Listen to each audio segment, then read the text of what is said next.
Hello guys, আসসালামু আলাইকুম। কেমন আছেন সবাই? আশা করি সবাই ভালো আছেন। আলহামদুলিল্লাহ আমি অনেক ভালো আছি। এই তো এটা হলো আমার খালার বাড়ি। তো দীর্ঘ 10 বছর পর আমি খালার বাড়িতে আসছি, এটাই প্রথম। এই বাসাটা করার পরে আসলে আমাদের আসা হয়নি তেমন করে। তো আজকে আসলাম ফার্স্ট।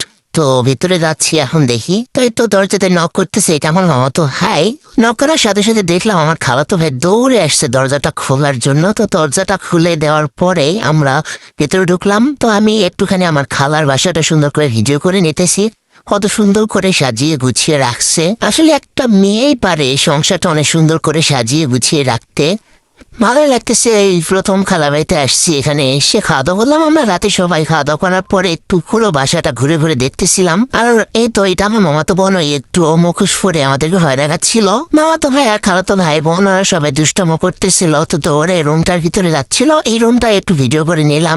আর এই তো এটা হলো খালাতো বোনের রুমটা। এই রুমটা অনেক সুন্দর করে গুছায় রাখছে। রুমটার সাথে বেলকুনি রয়েছে। ওই পাশে রাস্তা, তো বেলকনিতে অনেক সুন্দরী বাতাস আসতেছিল। আর এই তো এ পাশে একটা ক্যাবিনেট করে রাখছে।